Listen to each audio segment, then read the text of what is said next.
a very warm welcome to everyone who is watching this live broadcast.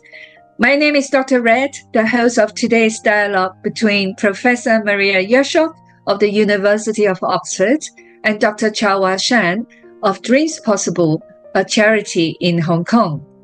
Professor Jaschok is a senior research associate of the Contemporary China Studies program at Oxford School of Global and Area Studies, and she's also a member of the steering committee of the Masters in Women, Gender, Sexuality Studies in Humanities. She is also chair of the Board of Trustees and a Life Fellow of Global China Academy in England. Professor Jaschok's research interests are in the areas of gendered constructions of memory, feminist and oral ethnography, innovative research methodologies, and uses of oral history in the writing of women's history in Asian contexts. The other speaker is Dr. Chou Shan, the founder of Dreams Possible. He is an esteemed scholar with a PhD in sociology from the University of York. He is the author of 35 books. Dr. Chou has dedicated his life to emotional and family therapy, psychodrama therapy, and hypnotherapy. In 2006, he established Dreams Possible, a charity in Hong Kong. In 2013, he became a full-time volunteer instructor, advocating for mindful coaching transformation. Without further ado, now let me pass the mic to Dr. Chou, who will begin with sharing his work at Dreams Possible, and then Professor Jaschok will respond with questions, reflections, or comments where pertinent. Dr. Chou, mic to you. Thanks, Dr. Red. Good morning, everybody. It's truly my great honor today to have this wonderful dialogue with Professor Maria Jaschok. Over the past 18 years, Dreams Possible, DP, has been cultivating a mindful coaching model for personal empowerment. The program has consistently attracted more women than men, with a ratio of around 4:1. Around 60% of the female participants are university graduates, which is much higher than the general ratio of around 33% of Hong Kong population. Why has this mindful coaching program attracted more women, especially educated women, than men? I believe there are three key elements. First, grounding for experiential learning. The program prioritizes confidentiality, mutual consent, active listening, positive feedback, non-judgment, and healthy boundaries. Participants feel secure to express their vulnerabilities and to heal themselves. Women who may have been neglected or stigmatized find particularly empowering to transform themselves in a space of unconditional acceptance. The second factor is one-on-one coaching support. The program teaches 7 core self-coaching tools based on extensive research and empirical findings. Participants receive personalized coaching for 3 months, which brings about tremendous sustainable transformation. The third element is perpetual communal support. Participants enjoy long-lasting nurture in a community setting using WhatsApp. Its power of sustainability is best felt when someone in the group is facing a crisis and receives immediate, huge group support. In short, DP's micro-coaching model promotes sustainable inner transformation by integrating personal agency with collective care in a compassionate, rule-guided community. I can share a few more stories of transformation later, but now let me pass the mic to Professor Maria Jaschok for some feedback or responses. Thank you. Please. Well, thank you very much, Dr. Chou. Thank you very much, Dr. Chan. And just thank you for that opportunity to come into this conversation. And given the longevity of our relationship, particularly with Dr. Chan, I'm absolutely delighted to have this chance to listen and to learn and to add to my story of Hong Kong, that story that I know about from my previous and very early research on Hong Kong in under colonial rule, and something that brings the story right into the present. So it is, that particular area now that we are talking about, that field of expertise, of knowledge, of experience, doesn't come exactly into my own work as an ethnographer, anthropologist of religion of China, but I'm also incredibly interested in sharing some of perhaps my reflections, but also hopefully asking some pertinent questions. So coming right into that, the significance, that's the first thing that occurs to me, the significance of what it is that you're doing, Dr. Chou, in relation to the public good, the common good. What do you think such a project can contribute to the contemporary Hong Kong? Hong Kong very much in transition, I think facing also degrees of uncertainty. Where do you sort of situate yourself within that particular story? Thank you, Professor Jaschok, for this very inspiring and also critical issue. I will say, in the context of contemporary Hong Kong, especially thanks for mentioning the public good, which is absolutely crucial, because Hong Kong is facing huge challenge now. I think it's, from my point, I think it's crucial to pursue mindfulness promote mindfulness in a more widespread Hong Kong to all walks of life. So that's why our statement is from being coached to self-coached to coaching others. Or in other words, we try to establish peace within, peace between, and peace among. Peace, because the most significant in relationship is relationship with ourselves, with our own self. So we first establish peace within. Otherwise, facing the turbulence and social challenges will be angry, collapse, or nervous, anxious, fear, whatsoever. And without inner peace, there will not be outer peace. So that's why we're promoting peace within, peace between, and peace among. And that's why the 4 elements I just mentioned is not just supporting women. Actually, many males find it, some of the men here joining our community say that, Washan, Dr. Chou, finally I can cry. I'm being treated as a human being. Usually in my work, I'm just a KPI. I'm just a machine, earning money, supporting family. I'm so devastating. I can't support myself emotionally, but here I can cry. I can be vulnerable. It's the first time I see men crying and people support him rather than teasing him.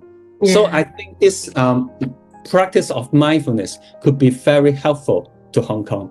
That's my short reply. That's extremely commendable and aspirational and challenging, I would think. And I coming sort of looking at that from positionality of someone in gender and gender studies, I mean, seeing that challenge also as relational. If I bring that concept of relationality into that, that means the relationality shaped by gender, status, class, education, and such like. Now, if I bring that to your particular introduction right now, importantly, the concept of mutual learning, enabled also to a great degree by the kind of participants that you have with, university education and so on. With the other concept, that of coaching, mindful coaching. What interests me here, because these two, if I may call them processes, involved to me questions about rather different type of relationships. Mutual is mutuality. Reciprocity is being able to talk to each other, engage each other on, more or less same level. Resources of knowledge, of expertise. Coaching, however, involves a rather different relationship in a more hierarchical sense. I wonder how do you negotiate these two very different type of relationships without introducing complication, of possible inequalities or sense of inferiority with people who sometimes you consider quite vulnerable in certain ways? I think, Professor Maria Jaschok, you're asking really the core issue about coaching and also related to gender. From my point of view, I think so many women, they enjoy this coaching model because we may not succeed, but at least we try to go beyond this gender binarism and traditional patriarchal and hierarchical power dynamics. That's why in the class, the first day, first hour, when the attendants first met her or his coach, it will be the coach himself or herself first sharing his or her vulnerabilities. So we try to subvert the traditional power play of top down, I am coaching you. It's just vice versa. It's the coach will share the attendant sitting in front of me. I will say, I'm Washan. I've been divorced 10 years ago and I have depression and I cry and I hate myself and I'm so guilty for my divorce. But then after I try to embrace myself, blah, blah, blah, blah, blah, I transform, something like that. So the attendance will be usually quite, almost, someone would say quite shocked. This stranger, man or woman, will share his or her vulnerabilities. So the entire traditional power dynamics is not I heal you, I help you. No, we co-work together. It's the coach performing as a role model of self-coaching, self-empowerment. So, and also we never say you should or you should not. The word should and should not is almost banned in our community. Always asking question, how would you feel? What if you blah, blah, blah? What's your inner voices when you say your mom or dad, blah, blah, blah? So the attendants will feel being respected, empowered, and it is the norm. And actually, it's this mutuality, as you said, Professor Jaschok, this processing, reciprocal relationship. It's exactly this reciprocity is the core value in our community. You were saying earlier on that quite a number of people, in particular women, attracted to your particular project come from a college, university sort of background. What is the kind of background? I mean, what kind of spread of backgrounds are we talking about when it comes to those coming to you because of some kind of crisis, because of vulnerability? How far does it extend into other social spheres? Or is that more difficult to have that access? Not of a college background, not of particular advantages. True. I think almost all of our attendants, the common key point is the keen intention for personal growth, because they know that this program, they need to, in a way, express their vulnerabilities. They know that we go very deep, it's very personal. That's why we strongly promote confidentiality from day one. The safe space is utterly crucial for the life and death of the entire community. We put huge emphasis on it, so everyone feel absolutely respected, trusted, and safe. And so it's not just well-educated women. Actually, we attract people from all walks of life. But then because we are so keen to pursue for personal growth, sharing their vulnerabilities, and also because one more point is usually the coaches, when he or she first started sharing, we almost asked the coaches to share your vulnerability story, adversity, gratitude. So that's why the space is safe, because all attendants can feel that sharing vulnerabilities is being honored here. Everyone can put down their mask. Yeah. Right. I mean, it's interesting listening to you, sort of now commenting as an outsider. The question is, particularly the kind of very sensitive and complex projects that you're undertaking, that of legitimacy. If I'm being forthright on that. And that one asks oneself, what entitles, this group of people to do what they're doing that is so transformative, so extraordinarily also interventionist, you might even say.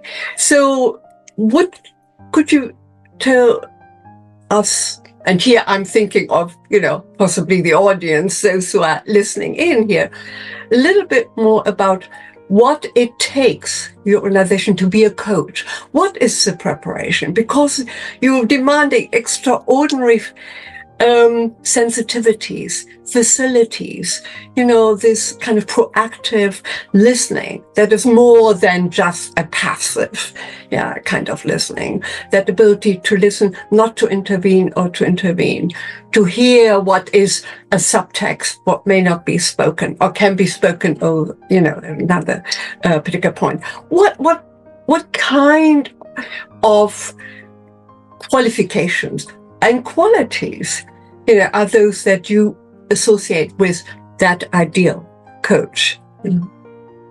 Yeah, concerning the qualification, first, they must have at least 300 hours of practicum. They must have 300 hours, and they must have gone through our own core program of training or coaching program, and they get passed because they are conducting exercises, usually in pairs, sometimes in trio, sometimes in small groups, continuously. So they are they are well tested continuously and passed. That's the first thing. And the second thing is more important, is the well-being, the use of self, because you are absolutely correct, Professor, that we require a very high standard of sensitivity, respect, active listening, non-judgmental awareness of the here and now. This mindfulness, the capacity for deep emotional connection with another person. And that's not easy. That's absolutely not easy. But that's the most core element and requirement that we insist and persist. And we are so grateful that, and we have put much energy on the continual, perpetual training and collective practice and training of this coach. That's why we emphasize that we are not just a program. We are a lifelong, living, practicing community. When the people join our program from day one, I would say you are not joining a program. Although legally, on the contractual relationship, you are. From my mind, you are joining a lifelong, living, practicing community. So they take coaches as a lifelong vocation, a lifelong practices. And the final word is, we emphasize charity starts at home. So I always said, if you want to be a professional life coach, have a very good relationship with your wife, with your husband, with your parents, and with your kids. Charity starts at home. Gender plays a huge part in that. Gender in terms of the gender of coaches, the gender of those in the majority joining you.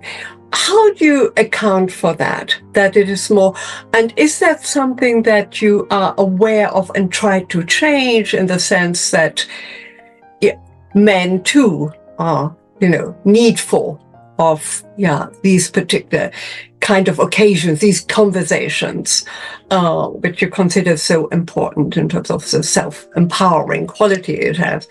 How do you sort of reach out into the community? How do you present yourself community to make yourself known, to give yourself that publicity that may be needed? Okay, Professor, we have thousands of free videos and audios easily accessible for the entire community. Actually, all across the world, people get access to our more than 1,000 free videos on all spectrums of topics. That's the first thing. Second thing about the gender issue. Actually, I have been very keen and desperate to attract more male coaches, but I have not been very successful because of this gender issue. Because the top requirement for a coach, this mindful coach for us, is the sensitivity to their own emotions, so that I can have a more sensitive relationship with my clients, so-called. And men are quite deficit or quite, I don't know how to put it. Many men are quite difficult. Self-conscious of their particular status and manhood, masculinity. Many men I find men are not easy to get in touch with their own deep emotions, and also not easy to get in touch with the deep emotions and sentiments of another person. That's why, although I try very hard to attract more male coaches, I'm still trying, and still the proportion of female coaches are much higher than male. And it's sort of interesting. It reminds me a little bit of, the early 70s. That is when women, sort of second wave feminists, formed their own group, their own self-consciousness raising kind of group, away excluding men for very good reasons, simply because of the gender dynamics and its interventions quality. But also in the course of time, the realization for many feminists that has its limitations. You cannot change, gender structure, gender inequalities, if the burden of that rests on women. It can be highly counterproductive. So that is, something that you must be concerned about, because whilst you are in those particular encounters, those conversations, in that process of coaching, allowing women to, some form of self-expression, self-articulation, self-finding. But how far can that go and be transformative if that excludes, importantly, the other party, husband-wife relationships? That must be something of great concern. Do you have particular ideas, do you have a particular, ideas about how that might be changed, or how you might be able to expand the scope of your outreach? Oh, definitely. Actually, I'm quite keen to pursue inclusiveness. Everybody, especially the stigmatized, marginalized groups, feel being particularly respected. And that's why it's not just women, but in our community, we have a surprisingly high proportion of LGBTQ community. They feel so respected and accepted here in our community. And we at least, I personally try to hope to go beyond gender binarism. And so we really hope to establish community that everyone, especially those who have been marginalized, minimized, degraded in the mainstream society, can feel just biodiversity. Everyone is being respected. And that's why we attract all kinds of so-called weird persons who have been bullied, who have been marginalized, or sometimes of physically handicapped or whatsoever, and some strange disease, and they feel particularly being empowered because we honor their uniqueness, they honor their agency. And for example, I coach was one example. When we talk about all this ground rule about confidentiality, it's all never top down. It's not I pronounce or I proclaim it. It's always people in small groups, they talk about it, discuss it, and they propose it, and then we vote, and everyone votes the ground rule together. So this togetherness, everyone can participate. This is what I trying to do, and it seems that people get being very respected and empowered. That's interesting. I mean, what you're bringing up here, and we can't pursue that here, this particular context, but the bringing in of members, the LGBT plus community, and the way that different ideas, conception of masculinities are brought in to these, particular encounters and self-expressions and, performances or performativity, used to this Butler term, which, I mean, that's something quite interesting in seeing how you have incorporated that into your coaching. Dr. Chan, I'm sort of looking at you. Yes, I've been truly enjoying your conversations, Professor Jaschok and Dr. Chou. However, I'm aware of the time, as our commitment is to keep this dialogue rather, direct and short but poignant. So I'm afraid, as the MC, I would have to invite you both perhaps to make one final remark, if any, and then we will close this session. So may I just ask whether Professor Jaschok or Dr. Chou, is there any final word you want to express? Yes, could I just say that thank you very much for this presentation, for sort of allowing me a little bit of insight of what's happening within Hong Kong society, which you can't always see as an outsider, at a distance. There's something that enables one to see what's happening at a particular level that is not so extraordinarily visible, but that can also be so transformative in many ways. So thank you for that. I do have one just final question, and thinking of the significance of your project. Do you find yourself collaborating with other similar kind of projects, institutions, because that would be so incredibly important if you see yourself as transformative, as working for the public good? But other kind of informal, semi-formal, quasi-formal, or formal groupings or institutions are you working with that you find useful and productive? For the time being, I'm definitely looking forward for more collaboration with all kinds of different organizations, NGO and funding whatsoever. But still, we are still in the stage of rather elementary development of consolidating our perspective and practices. I hope we can have more empirical and scientific research and findings and more solid ground for more collaboration. And actually, today I'm truly deeply honored and grateful to have this chance to have this dialogue with Professor Maria Jaschok, because you are some prestigious scholar I truly adore and admire. Your work your work is so pioneer in China for the last 30-40 years.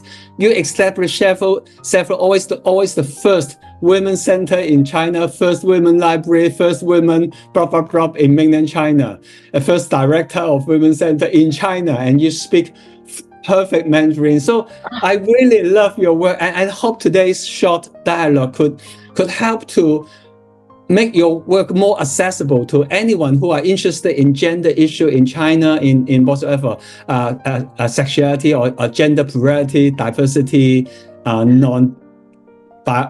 interest, right? Indeed, yeah, so it's really my great honor, Professor Maria Jaschok. Okay, Dr. Chen. Thank you very much. Well, I echo Dr. Chou. I hope this is the beginning of maybe some future possibilities where you two can share online, if not offline, and then we'll be able to learn from you both. So thank you, Professor Jaschok and Dr. Chou, for your dialogues, which I believe brings us, the audience, into the intricate domain of transforming life with mindful coaching informed by gender dynamics. So let's hope one day we'll meet again. Before then, take good care. Bye-bye, everyone.